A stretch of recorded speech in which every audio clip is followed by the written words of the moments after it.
Não cobiçarás a casa do teu próximo, não cobiçarás a mulher do teu próximo, nem o seu servo, nem a sua serva, nem o seu boi, nem o seu jumento, nem coisa alguma do teu próximo. Êxodo capítulo 20, versículo 17. Pergunta: o que é proibido no 10º mandamento? Resposta: o 10º mandamento proíbe todo descontentamento com nossa própria propriedade, inveja ou tristeza pelo bem do nosso próximo, e todos os movimentos e afeições desordenados a qualquer coisa que seja dele. Este mandamento é o freio à rédea para o coração destemperado do homem, que de todas as partes do homem é a mais difícil de ser comandada e mantida dentro dos limites. Os homens podem ter um comportamento cortês e prestativo. Eles podem manter suas mãos longe de matar ou que tende a isso, seus corpos longe da impureza, suas mãos longe de roubar e suas línguas longe de mentir, enquanto, nesse meio tempo, o coração em todos esses aspectos pode estar indo para dentro do peito como um mar agitado, ao qual este mandamento por autoridade divina diz: paz e aquietai-vos. Marcos capítulo 4, versículo 39. O coração destemperado pelo pecado original esgota-se na faculdade irracível em paixões atormentadoras, tendo uma aversão do coração ao que o Senhor, em sua sabedoria, coloca diante dos homens assim. O coração corrupto corre em oposição direta à vontade de Deus, recusando o que Ele quer que aceitemos e abraçando de perto o que Ele quer que fiquemos distante. A fonte corrupta com seus vários riachos é toda aqui proibida. Vejamos. As paixões atormentadoras nas quais a corrupção da natureza se desabafa, pois o pecado em sua própria natureza é miséria. Precisamos apenas seguir os caminhos do pecado para nos tornar miseráveis e a estrada alta do dever para nos tornar felizes. Consideraremos a paixão atormentadora do descontentamento com nossa própria propriedade ou condição. Isso é claramente proibido aqui, pois o descontentamento é pressuposto para a cobiça, e não poderia haver cobiça do que queremos sem descontentamento com o que temos. Primeiro, mostrarei o mal do descontentamento e pintarei esse pecado em suas cores pretas. É o matiz do inferno por toda parte. Primeiro, por sua natureza, o descontentamento é uma combinação dos ingredientes mais obscuros, a escória do coração corrupto fervendo e se misturando para formar a composição infernal, e submissão a e rebelião contra a vontade de Deus. Israel se desvia como uma novilha rebelde. Oséias capítulo 4, versículo 16. Rebelde ou refratório, que não admite o jugo mais longe do que é forçado. O coração descontente não pode se submeter, embora Deus guie e governe o mundo. Eles são os descontentes que não estão satisfeitos com o governo, mas se amotinam contra ele. O que agrada a Deus não os agrada. O que é certo aos olhos de Deus é mal aos deles. Nada os agradará, a não ser ter as rédeas do governo das mãos de Deus para as suas próprias. Tristeza de coração sob a dispensação divina para com eles. Não está de acordo com a mente deles, e assim seus corações afundam em tristeza. 1 Reis, capítulo 21, versículo 4. Deus cruza a vontade deles, e eles perfuram seus próprios corações com muitas tristezas. Esta é uma tristeza mortal, uma espada enfiada no coração de um homem por suas próprias mãos. 2 Coríntios, capítulo 7, versículo 10. Ela derrete o coração de um homem dentro dele. Ela o torna deprimido e pesado, como Acabe, e é uma carga pesada acima do fardo da aflição. Essa é a fumaça negra do descontentamento que ainda assim frequentemente irrompe em uma chama ardente. Raiva e ira contra sua sorte. Reclamantes. Judas capítulo 1, versículo 16. A palavra significa aqueles que estão irados com sua sorte e nas distribuições que a providência faz do mundo. Eles estão irados com as dispensações de Deus e seus corações se levantam contra isso e rosnam para isso.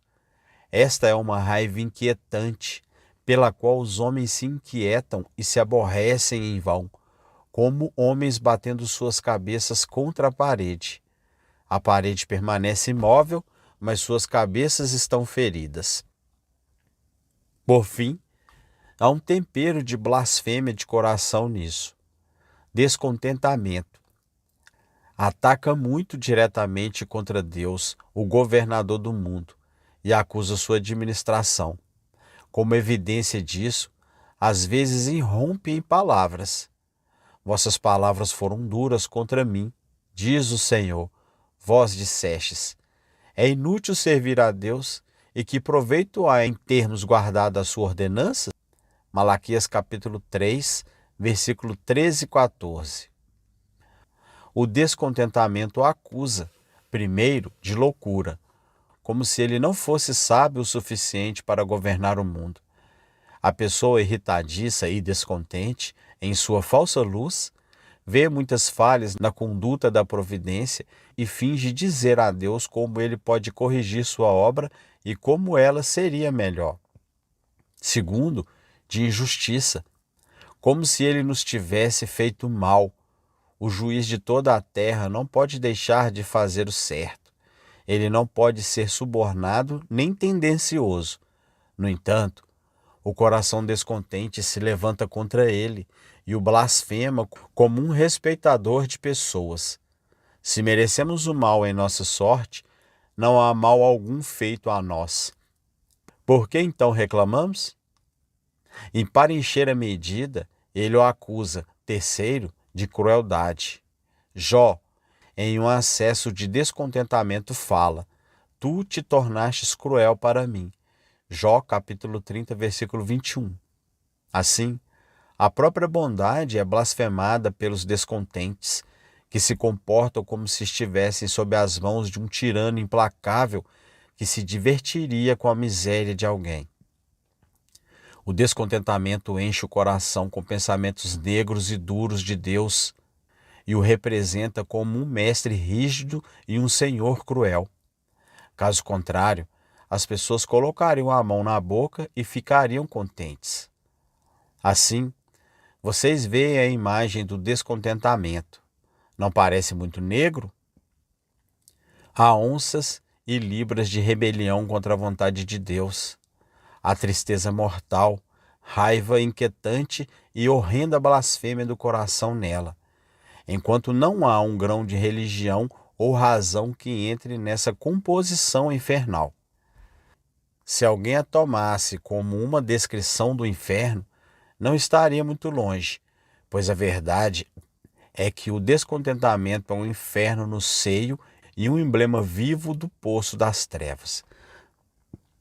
Segundo, se vocês virem o descontentamento em sua ascensão, verão mais adiante o mal dele. Ele tem sua origem em um julgamento cego que coloca a escuridão por luz e a luz por escuridão. Ele não pode ver a sabedoria da conduta da providência que faz todas as coisas bem. Quando nossas mentes cegas começam a refinar a administração da santa providência, elas tendem a produzir descontentamento, o que em relação à providência é sempre irracional. Veja como o bom Jacó denuncia sua loucura e ignorância dos métodos da providência. Vós me desfizestes de meus filhos. José não existe, e Simeão não existe, e vós levareis Benjamim embora. Todas essas coisas são contra mim. Gênesis capítulo 42, versículo 36. Compare isso com a promessa, e sabemos que todas as coisas cooperam para o bem daqueles que amam a Deus, daqueles que são chamados segundo o seu propósito. Romanos capítulo 8, versículo 28. E compare o evento. Vocês verão que todas essas coisas foram para o benefício do bom patriarca e de sua numerosa família. Nunca há um motivo de descontentamento, mas a mente cega o amplia e coloca nele tais montes de lixo que o coração não é capaz de suportar, como no caso de Raquel. Quando Raquel viu que não dava filhos a Jacó, Raquel invejou sua irmã. Ela disse a Jacó: "Dê-me filhos, ou então eu morro." Gênesis capítulo 30, versículo 1. Assim, nossas próprias mentes obscuras são a bigorna na qual nossas misérias são batidas em maior largura e comprimento do que são quando saem da mão de Deus, para que possam cobrir nossos corações com descontentamento. Feliz é o homem que pode tomar sua cruz como Deus a coloca sem adicionar mais a ela. Um coração orgulhoso.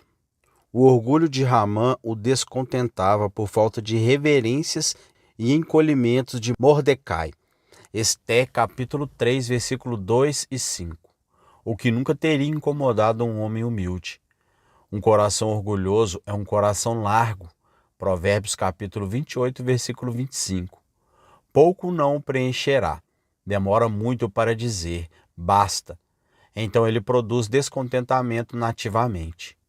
O diabo é a criatura mais orgulhosa e, além disso, o mais descontente, pois orgulho e descontentamento sempre se alojam sobre o mesmo teto. Uma afeição não mortificada pela criatura. 1 Timóteo, capítulo 6, versículo 9 e 10. Jonas tinha uma cabaça e ele estava extremamente feliz por ela. Ela é tirada e então ele ficou extremamente descontente. Jonas capítulo 4, versículos 6 e 9. O coração se apega tanto a tal e tal conforto criado que se torna como um membro vivo do corpo de um homem. Então, quando é rasgado, não é de se admirar que alguém grite como se os homens estivessem cortando o membro dele? Então, se a nossa afeição pela criatura fosse amortecida a ela, como deveria ser? O descontentamento não teria acesso. Um espírito de incredulidade. A falta de fé prejudicou a aceitação da oferta de Caim e abriu a comporta do descontentamento sobre ele também. Caim irou-se muito e o seu semblante descaiu. Hebreus capítulo 11, versículo 4. Gênesis capítulo 4, versículo 5. O descontentamento alimenta-se da necessidade. A fé traz o suprimento de necessidades e pode alimentar-se dele enquanto ainda está na promessa. Não é de se admirar que o descontentamento prevaleça onde há descrença. Uma fé viva mataria o descontentamento, enquanto a descrença o nutre e o acalenta. O descontentamento coloca uma barreira eficaz no caminho do descanso do coração, que ele nunca pode alcançar senão em Deus. Terceiro, veja no efeito, e ele aparecerá muito preto. A árvore é conhecida por seus frutos. Ela prejudica a comunhão com Deus e o acesso a Ele. Águas barrentas e agitadas não recebem a imagem do sol como águas claras e paradas. Então, um coração descontente é impróprio para a comunhão com um Deus santo. 1 Timóteo capítulo 2, versículo 8. Andarão dois juntos se não estiverem de acordo? Amós capítulo 3, versículo 3. Se alguém quiser ter comunhão com Deus, seu coração não deve estar fervendo de raiva contra o seu irmão. Mateus capítulo 5, versículo 23 e 24. Como então ele pode tê-las quando está com raiva de seu Deus, como em descontentamento? Ela incapacita completamente um homem para deveres sagrados, para falar com Deus em oração ou para ele falar com eles por sua palavra, de modo que ele não pode realizá-los de forma correta ou aceitável. Ela amortece o coração de alguém dentro dele, como no caso de Nabal. Seu coração morreu dentro dele e ele se tornou como uma pedra. 1 Samuel capítulo 25, versículo 37. Ela tira o gosto das coisas espirituais, vicia o gosto e as torna insípidas para as pessoas, como aconteceu com os israelitas no Egito. Êxodo capítulo 6, versículos 7 a 9. Debruçar-se sobre o terreno do descontentamento tira o coração do dever cristão e faz o povo de Deus se empenhar pesadamente na adoração a Deus e servi-lo de forma murcha e sem coração, como aconteceu com os judeus no tempo de Malaquias. Malaquias capítulo 2, versículo 13 e 14. Sua falta de gentileza para com suas esposas os deixou descontentes e irritados, de modo que quando eles foram ao templo, eles estavam completamente fora de humor. Ela estraga o conforto da sociedade e torna as pessoas desagradáveis para aqueles que estão ao redor delas. Quando Elcana subiu a Siló com sua família para se alegrar diante do Senhor, a inquieta Ana estava desafinada e estragou a harmonia. 1 Samuel capítulo 1, versículos 7 e 8. Penina provocou Ana. Ana ficou brava com ela, e Elcana ficou bravo com ambas. E então, o descontentamento é a praga da sociedade e torna o mundo maligno de vez pior. Ele torna as pessoas um fardo para os outros, porque ele dá um dia nublado enquanto dura. É um tormento para si mesmo e faz do homem seu próprio atormentador. 1 Reis capítulo 21, versículo 4. Envolve-o em trevas, alimenta-o com amargura e dá-lhe fel e absinto para beber para o seu ordinário. Provérbios capítulo 15, versículo 16. Rouba-lhe a melhor coisa mundana que ele pode possuir, ou seja, sua paz e tranquilidade de espírito. Ele torna sua mente dentro dele como o mar agitado que não pode descansar. Assim, a pessoa descontente está em um tormento contínuo e ele próprio é o carrasco. Ele suga a seiva de todos os prazeres de uma pessoa. Assim, como algumas gotas de fel amargam uma taça de vinho e algumas gotas de tinta escurecem uma taça de licor mais claro, assim o descontentamento em um terreno amarga e escurece todos os outros prazeres. Vejam Acabe. E Acabe entrou em sua casa pesado e desgostoso por causa da palavra que Nabote, o jezreelita, lhe falara, porque dissera: não te darei a herança de meus pais. E deitou-se na sua cama e virou o rosto, e não comeu pão. 1 Reis, capítulo 21, versículo 4. Assim como o contentamento transforma todos os metais em ouro, o descontentamento os transforma em ferro. Que gosto há na clara de um ovo sem sal? Há tanto quanto em qualquer prazer debaixo do sol sem contentamento. Portanto, deixe um homem ter o que quiser, ele não desfruta mais do que aquilo em que tem contentamento. Por isso sempre torna alguém ingrato. Que a providência coloca o homem descontente em um paraíso. O fruto daquela árvore que lhe é proibida o amargará tanto que ele não dará graças a Deus por toda a variedade de outras delícias com as quais o jardim é provido, pois todas essas não lhe servem de nada enquanto forem mantidas fora de seu alcance. A ingratidão é um pecado de um dado negro. Quanto mais deve ser o que é a causa disso? É um útero frutífero de outros pecados. Ele produz uma grande ninhada de outras concupiscências. Vou citar 3 dos pecados mais grosseiros em que os homens podem facilmente cair, que são o produto natural do descontentamento. Primeiro, assassinato. O pecado mais grosseiro da segunda tábua. É o produto do descontentamento, pois uma vez que o coração, fumegando de descontentamento, irrompe em chamas, ele exala sangue e matança. O pior tipo de assassinato procede dele, o assassinato de parentes mais próximos, como no caso do assassinato de Abel por Caim. Gênesis capítulo 4, versículos 5 e 8. Pior de tudo, o autoassassinato sempre procede dele. As pessoas ficam descontentes com sua sorte e seus corações orgulhosos não são capazes de suportá-la. Eles se desesperam, vendo que não podem remediá-la e se livram de si mesmos. Segundo, lidando com o diabo, estando zangado com Deus, os descontentes estão em uma maneira justa para serem uma presa de Satanás. Assim, Saul, no acesso de descontentamento, foi até a feiticeira em Endor, 1 Samuel, capítulo 28. O coração descontente é um coração ruidoso, e é nessas águas que Satanás adora pescar. Aqui está seu anzol, com o qual ele os captura. Ele se oferece para fazer por eles, ou dar a eles, o que Deus não quer. E eles, tendo a intenção disso, de modo que não podem ficar tranquilos sem isso, são facilmente enredados. Terceiro, blasfêmia contra Deus.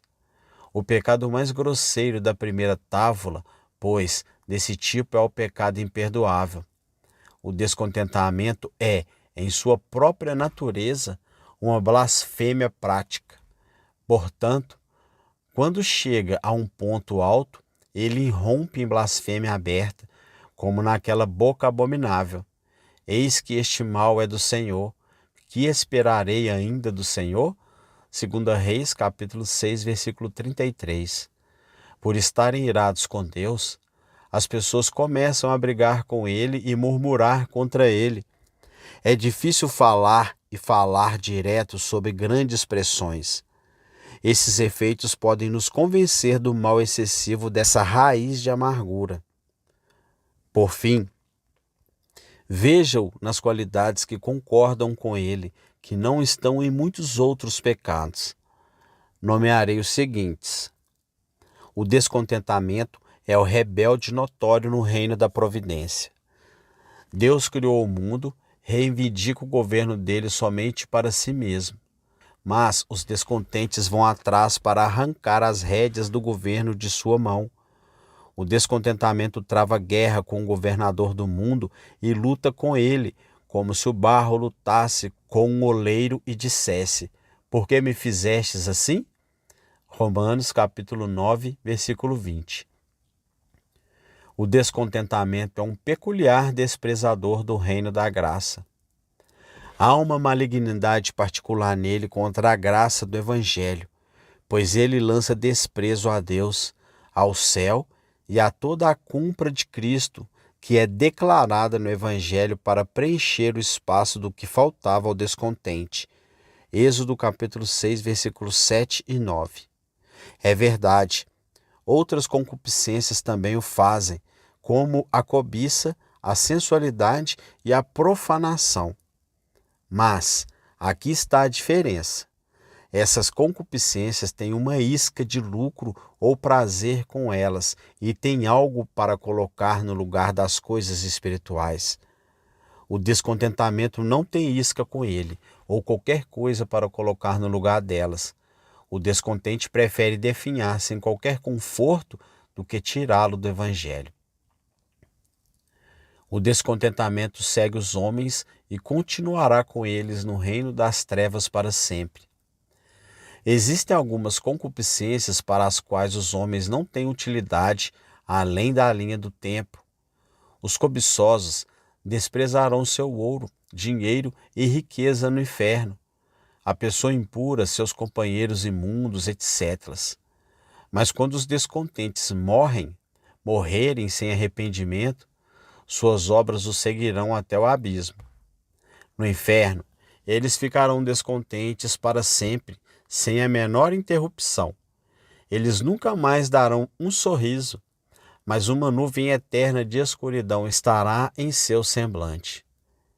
Eles se irritarão, murmurarão e se enfurecerão contra Deus e contra si mesmos e blasfemarão para sempre. Vamos ver o mal disso então, e nos proteger contra isso. Em segundo lugar, oferecerei alguns remédios contra o descontentamento e conselhos no caso. Pratique as instruções para contentamento. Particularmente, tome Deus como seu Deus em Cristo e trabalhe para acreditar que Ele é assim. Leve-o para o lugar de tudo o que lhe falta ou que está em você que o descontenta. Sem isso, todo o resto será em vão. O desfrute de Deus é capaz de preencher o maior buraco em seu coração. O Senhor teu Deus no meio de ti é poderoso, Ele salvará, Ele se deleitará em ti com alegria, Ele descansará em seu amor, Ele se alegrará em ti com cânticos. Sofonias capítulo 3, versículo 17. Esforce-se para ser humilde. A humildade nos permite ver que nosso verdadeiro valor é nada e protege o coração contra o descontentamento. Gênesis capítulo 32, versículo 10. Ela faz com que alguém se pergunte se ainda tem alguma coisa sobrando e assim o deixe entrar no mistério daquele texto.